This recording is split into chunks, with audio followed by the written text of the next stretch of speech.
Last week நாங்கள் ஃப்ரெண்ட்ஸோட ஒரு 2 டேஸ் ஏற்காடு ட்ரிப் போயிருந்தோம்.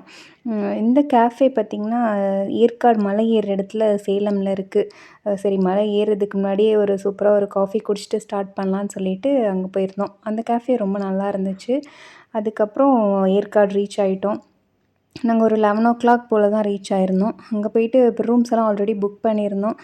அந்த ஹோட்டல் செம்மையாக இருந்துச்சு. ஒரு மாதிரி நிறைய ட்ரீஸ்லாம் இருந்தது. அதெல்லாம் கொஞ்சம் நேரம் அப்படியே சுற்றி பார்த்துட்டு அதுக்கப்புறம் ரூம் வந்தோம்.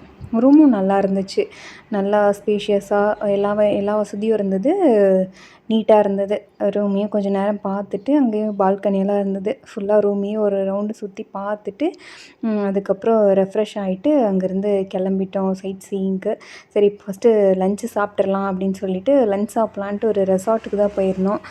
அந்த ரெசார்ட் சூப்பராக இருந்தது. இது நாங்கள் இருக்கிறது இல்லாமல் வேறு ஒரு ரெசார்ட்டு. அங்கே ஹோட்டல்ஸும் இருக்குது, ரூம்ஸ் எல்லாமே அதுக்குள்ளேயே இருக்குது. ஒரு மாதிரி சூப்பராக இருந்தது. நாங்கள் போயிருந்தப்போ ரொம்ப வெயிலும் இல்லை, ரொம்ப குளிரும் இல்லை. நார்மல் கிளைமேட்டு, ஒரு மாதிரி வார்மாக நல்லா இருந்துச்சு. அங்கே ரெசார்ட்டை போயிட்டு ஃபுல்லாக ஒரு ரவுண்டு சுற்றி பார்த்துட்டு அதுக்கப்புறம் தான் லன்ச் ஆர்டர் பண்ணி உட்காந்துருந்தோம். அங்கே பார்த்திங்கன்னா பீஸா மேக்கிங்லாம் ரொம்ப ஓப்பன் கிச்சனில் தான் வச்சுருந்தாங்க. அப்புறம் அவங்க ஒரு ஆஃபர் கொடுத்தாங்க, நீங்கள் வேணுனாலும் நீங்களே வந்து ட்ரை பண்ணலாம், இல்லை வந்து செய்கிறத பார்க்கலாம் அப்படின்னு சொல்லியிருந்தாங்க. சரி இது நல்லா இருக்கே அப்படின்னு சொல்லிட்டு நாங்களும் அந்த ஷெஃப் கூட போய் நின்றுட்டு ஷெஃப் கேப்லாம் போட்டுட்டு அவங்க ஃபுல்லாக ஒரு பீஸா நாங்கள் ஆர்டர் பண்ண பீஸாவே எங்களுக்கு டெமோ காமிச்சாங்க.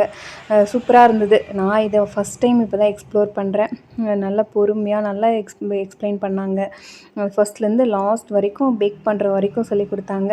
நாங்கள் அதை சூப்பராக பீஸா எப்படி செய்கிறதுன்னு கற்றுட்டு அவங்க எங்களுக்கு பேக் பண்ணி கொடுத்தாங்க. அதையும் சாப்பிட்டுட்டு ஒரு மாதிரி பீஸ்ஃபுல்லாக என்ஜாய் பண்ணிவிட்டு அடுத்த பிளேஸ்க்கு கிளம்பிட்டோம். இனி அடுத்த வீடியோவில் பார்க்கலாம். பாய்.